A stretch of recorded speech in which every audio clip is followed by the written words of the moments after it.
The Galileo case. Does it really prove that the Church was an enemy of science? What really happened in the Galileo incident?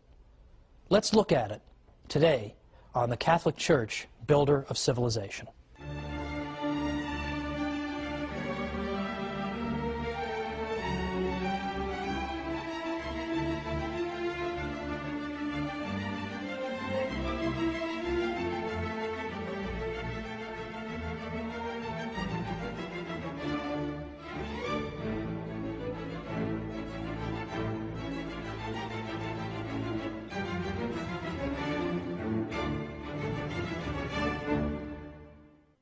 Welcome to the Catholic Church, Builder of Civilization. I'm Thomas Woods.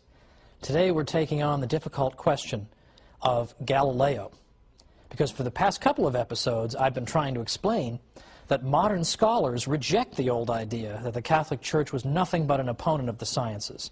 In fact, you would be considered almost beyond help if you continued to argue that to a professional historian of science. Nobody takes that seriously anymore, believe it or not. They really don't. However, the Galileo case still occupies such a prominent place in the popular mind that it's, I think, perhaps the greatest obstacle in our paths to trying to persuade people that, in fact, the Church has not consistently been an opponent of the sciences or any such thing. So I think it's important to go into this Galileo case in a little more detail than we usually get. And I will say up front, as I said last time, that I'm not here to suggest that every course of action pursued by important churchmen, and even in this case a pope, was wise or prudent. In fact, I think it has damaged the Church's reputation tremendously. At the same time, though, in all fairness, I think it's only fair that both sides receive a fair hearing. And typically that's not what happens. What happens is Galileo is portrayed as the great hero who was irrationally put upon by ignoramuses from the Catholic Church. Well, it's time to at least hear both sides. Now, John Henry Cardinal Newman was the great 19th century convert from Anglicanism. A great many of you, I'm sure, have heard of Cardinal Newman. And he was a great historian in his own right. And he used to say that the Galileo case was, quote, the one stock argument against the Church with regard to the Church's relationship to science. Because he said, in effect, that this is the only argument people typically have. And that if you say to them, what if, for the sake of argument, I granted you the Galileo case? Do you have anything else? What else have you got? Again, most of the time, people will just kind of stand there, stare at you blankly, or run away, because that is all they have. So even if you were to grant the Galileo case, Cardinal Newman says this is the one stock argument that's always brought out. But people unjustly extrapolate from this one incident and then draw general conclusions about the Church and science. It's unjust. Well, what we're going to start with is a gentleman who lived before Galileo, who was a 16th century figure.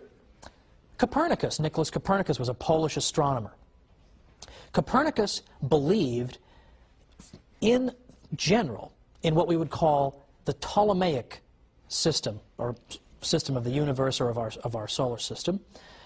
He had one change that he wanted to make, but let's first look at what did Ptolemy believe. Ptolemy was an ancient astronomer. He was a Greek, and Ptolemy proposed that the way the planets were arranged was as follows, that you had the Earth at the center, and you had the Sun and the other planets orbiting the Earth. And according to the Ptolemaic system, or sometimes called the Ptolemaic Aristotelian system, the planets orbited the Earth in perfect circles, and they orbited the Earth at a perfectly constant speed. It was also suggested in this model that the various heavenly bodies, including the other planets and the moon, were perfect spheres. Now, Copernicus took all this, just about all this, as we'll see, for granted. What he suggested, however, was that what we should do is switch a couple of these things. We should put the Sun at the center and have the Earth simply be one of the planets orbiting the Sun. But he kept everything else. He kept the perfect spheres. He kept the perfectly circular orbits and the constant speed. He kept all that. He simply said, let's put the Sun at the center. This became known as the so-called heliocentric system. The system that put the Earth at the center is known as the geocentric system. Now, this is not a ridiculous system, by the way, the pre-Copernican one. The idea that the Earth is at the center and everything's orbiting it Let's just say, first of all, that that's not a ridiculous conclusion. It does seem to comport with common sense. We don't feel like we're moving, right? People standing on Earth, we don't feel like we're moving. And in fact, we speak of the sun rising and the sun setting. We speak in this way. So it's not a ridiculous position. And as I'll show later on in our episode today, there were actually some excellent scientific arguments in favor of the idea that, in fact, the Earth was motionless and it was the sun that was orbiting the Earth. So we'll put that to one side. And we'll also note that this system actually worked very well for observing planetary motion. It actually worked pretty well. It wouldn't have lasted for over 2,000 years or 1,500 years anyway if it didn't sort of work. It does sort of work. Now, the system that Ptolemy proposed wound up getting a little more complicated over the years in order to make his system correspond to what was being seen in the sky. So it is true, he had to add things called deferents and epicycles, but roughly this was his system. The Earth at the center, the planets going in constant speeds and circular orbits, and with perfect spheres. So this is the system that Copernicus is going to overturn slightly. Copernicus puts the sun at the center. Now, Copernicus died in 1543, and he, in fact, as he was practically on his deathbed, he got to see, he had just published his work at the urging, in fact, of cardinals. Catholic cardinals urged him to publish his work, and he dedicated his famous book to Pope Paul III when it was published in 1543. He was afraid primarily of ridicule not by theologians, but by astronomers, who had very good arguments against the idea that the Earth was in motion. As I say, we'll get to those later.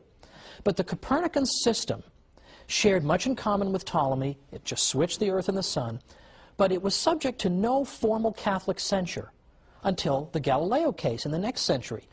His system, his so-called heliocentric system, was taught as a legitimate theory at Jesuit universities throughout the 16th century. Nobody got in trouble for this, and so on and so forth. It was just fine. It was treated as a theory.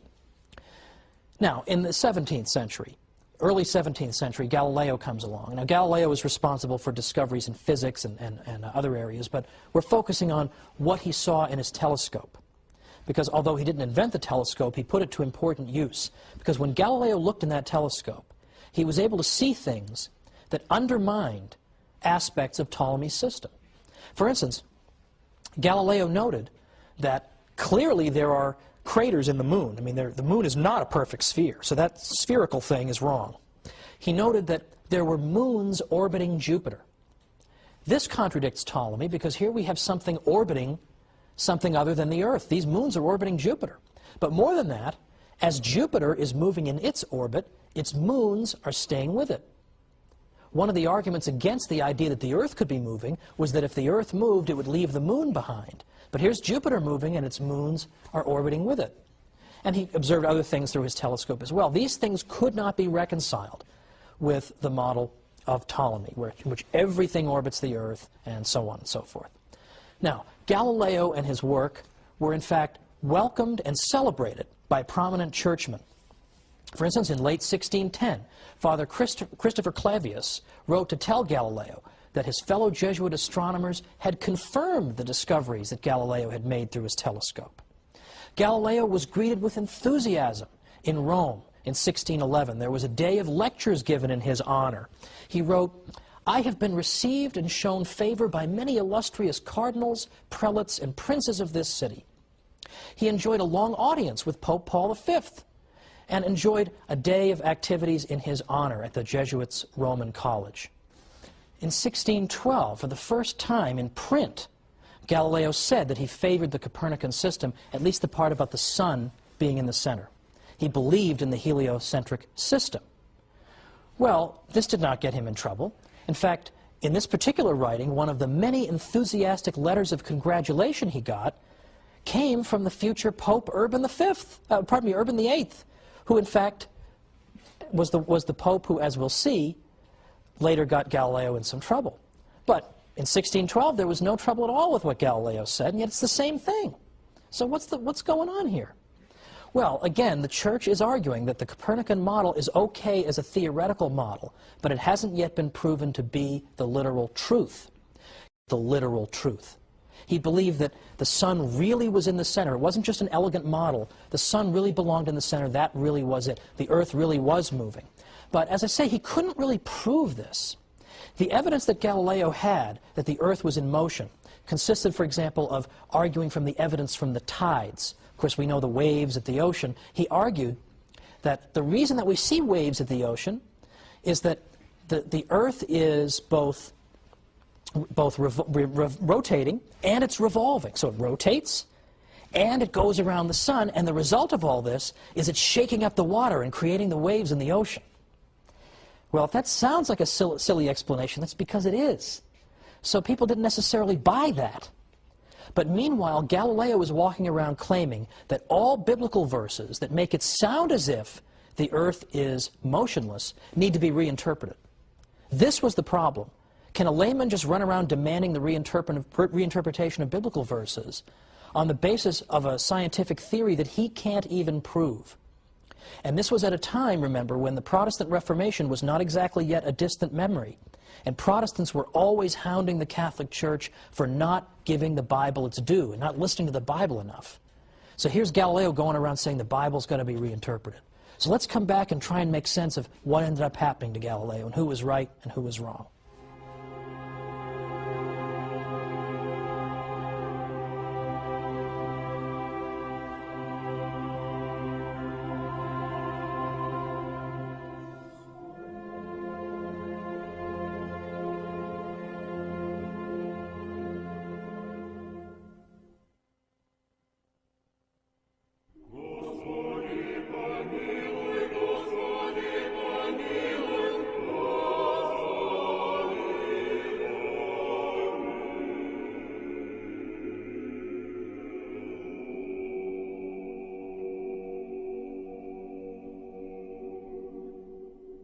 Welcome back to the Catholic Church, Builder of Civilization. I'm Thomas Woods. We're talking about Galileo, and before the break we noted that Galileo believed very passionately in the Copernican model, by which he meant that the sun was at the center of our solar system, so to speak, and that the Earth was one of the planets that orbited it. But as I also suggested, he did not have ironclad proof of that by any means. And if you talk to any historian of science who knows anything about the 17th century, he will tell you that the geocentrists, those who disagreed with Galileo and put the Earth at the center, still had a very good and reasonable scientific argument. And I want to amplify that point and just show that it wasn't a question of complete morons irrationally opposing Galileo, and Galileo being a wonderful genius who has to tolerate all these stupid ignoramuses. To the contrary, they had extremely good arguments that he could not answer. The main argument involved something called stellar parallax. Now that sounds very complicated, but you'll be amazed at how simple it is. Let's first just look at that word parallax. This is a phenomenon that we're all familiar with. We see it every day. Parallax shift works as follows. Let's suppose, for lack of a better prop, that this candle is my mother, and I'm on a merry-go-round as a child, and I'm looking at my mother watch me go around the merry-go-round. And let's suppose that over in the distance there's a tree over here. But let's say that over here there's a hot dog stand. So here I am, I'm going on the merry-go-round, and I'm looking at Mom, and I'm waving, and when I get to this part of the merry-go-round and I look at her, I see her against the tree. But when I get to this part and I look at her from this angle, I see her against the merry-go-round. Well, I don't say to my mother, hey, how come you're shifting around while I'm on the merry-go-round? I just know that in each case it's because I'm looking at her from a different angle. When I look at her from this angle, I see her against the tree. When I look at her from this angle, I see her against the hot dog stand. This is called a parallax shift. It's why if you look at a close-up object against a background, and you look at it with one eye, and then you look at it with the other eye, it seems to shift against the background. It's not because the object is actually moving. It's that you're looking at that object from a slightly different angle when you look at it from either of your eyes. Now, stellar parallax simply means a parallax shift that involves stars. And here, I'm going to refer you now to this diagram. What we see here in the diagram, you'll see on the left-hand side there are two human eyes. A little disturbing, but just work with me here. Look at the top eye in the upper left-hand corner. When that eye is looking at the object in the middle is that yellow star. From that angle, it sees the yellow star against the blue background. at the lower right of the diagram. Now let's look at the bottom eye. In the lower left corner, we see the bottom human eye. When it looks up at the object, it sees it against the red background. So the apparent shifting of that object is the parallax shift. Now let's look at our second diagram. This one is portraying outer space. And here, instead of two human eyes, we have two solid circles. The top solid circle is the Earth on, let's say, January 1st. The bottom one is 6 months later, when the Earth has gone halfway around the Sun. Now, what's going on here? Well, notice that, again, we have a closer-up object and some farther away objects. In the case of my merry-go-round example, my mother was the close-up object, and the tree and the hot dog stand were farther away. Here, we have a closer-up star, and then we have stars that are farther away. Now, on January 1st, when we look at that close-up star, we see it against the background of other stars more in the distance. Now, 6 months later, when we look back at that star, we're looking at it from another angle, so we're going to see it against a different background of stars. In other words, in the same way that my mother seems to shift, depending on where I am on the merry-go-round, close-up stars are going to seem to shift depending on where we are on the Earth's orbit around the Sun. So we should see a parallax shift. We should see the closer-up stars appearing to move against the background of the farther-away stars. Okay, that's the end of the diagram segment today. Well, what does this all boil down to? It boils down to this, that in fact, at that time in the 17th century, geocentrists were making that argument. They were saying, okay, Galileo, if you're so sure the Earth is going around the Sun, how come we don't see parallax shifts? Now, that's not a stupid argument, is it? Does that sound like a dumb guy argument? That's a very sophisticated argument, isn't it? But Galileo had no answer for that. And again, the Church's attitude was, if you can't prove to us that this is absolutely true, then the best we can do for you is say you can use it as a theory, but you certainly can't go around saying, well, the whole Bible needs to be revisited and reinterpreted. Can't do that till you prove it. And as I say, it had not been proven. The stellar parallax question had not been dealt with. And in fact, it wasn't until a very long time afterward that we got sensitive enough equipment to be able to detect the parallax shift. It is there, but the distances involved, with the stars being so far away from us, were so much greater than anyone thought. No one had any idea they'd be so far away. No one realized that the parallax shift would be so tiny because of the distances involved. It looked as if there were no parallax shift, and so therefore the Earth is motionless. So I think that's important, just as a matter of justice, to point out that these were not just stupid heads. That's a serious objection to Galileo. Now, Galileo refuses the compromise that's offered to him, whereby you can teach this as a theory, but at this point, it has not been proven. And again, the Church, as I said, is sensitive to Protestant charges that Catholics aren't paying proper regard to the Bible. So you have all these factors at work.